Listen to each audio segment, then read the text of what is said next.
For a variety of reasons, the pickup shots of the famous Beachy Head lighthouse were put back and postponed so often that it wasn't until they were well into filming the last episode, Fallout, that they were finally completed.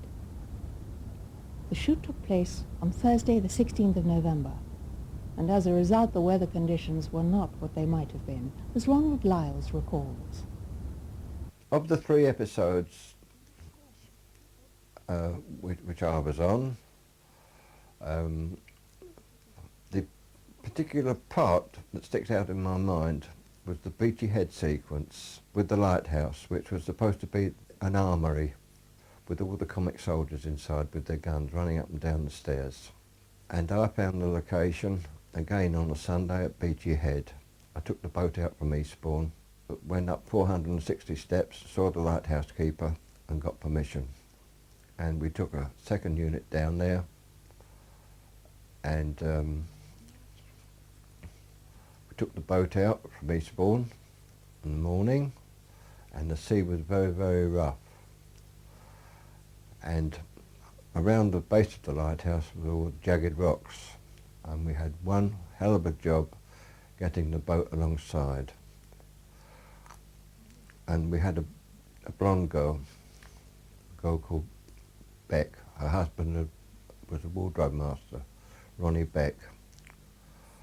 And I couldn't get that girl off that boat up the rope ladder onto the platform of the lighthouse. Eventually I jumped down into the boat myself, and I virtually pushed her up the rope ladder and got her on. Yeah, I remember that quite well. I mean, when we got there, the first day we were there, I think it was only ever intended to go for one day anyway, that the sea was rather rough and we couldn't use the boat at all. And the stunt double, Frank Mayer, had to come out onto the lighthouse right at the very top and climb down the sides of the lighthouse, which was very, very tricky. And there was a little sequence on the base of the lighthouse.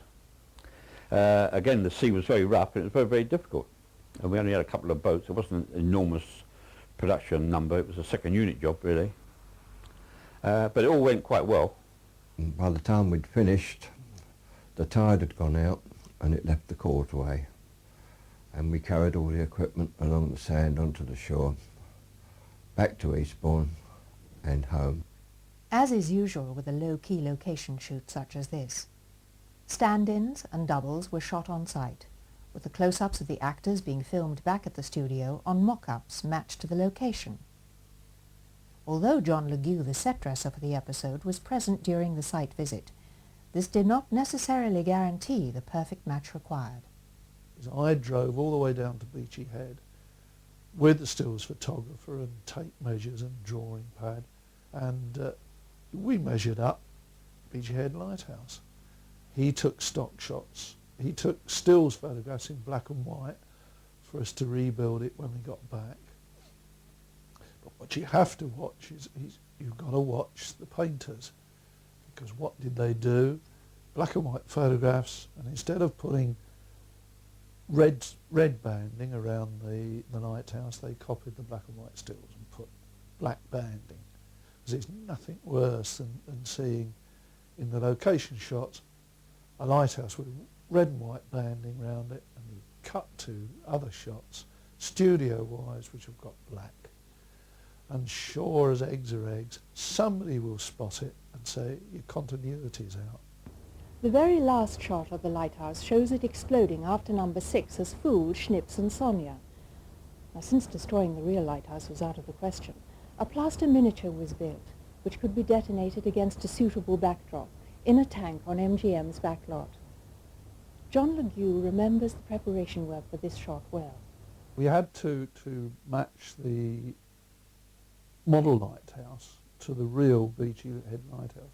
Obviously, when you're blowing something up, you can hardly go down and blow up Beachy Head Lighthouse. I don't think the Coast Guard would have been that happy about that. So we match the model to the actual Beachy Head Lighthouse. So we see our model lighthouse, which a lot of people have spent a lot of time getting very correct, it's blown to smithereens, quite effectively as well. The model was reasonably convincing. However, what has never been seen before are the complete rushes for this sequence. Look out for the shadow of the explosion smoke on the painted backdrop.